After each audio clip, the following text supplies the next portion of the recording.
for coming to the 38th annual BSAAC Antique Car Show. And as you can tell, we're having a great day, and as long as the sun is not too strong. We have the 50-50 raffle is going off in about 10 minutes.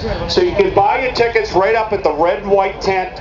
There's people there ripping off the tickets as I'm speaking.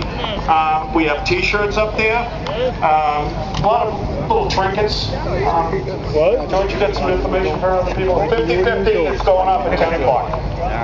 Okay, thank you.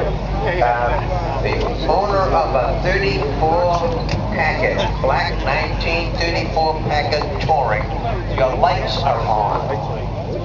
Don't want to have a dead battery. Whoever has a black, about a 1934 packet, return to your car and shut your lights off, please. And the restrooms are up the hill. If you facing the food vendors, they're to the right. You can see them right over there to the left-hand side of the food vendors. For judging, very important judging.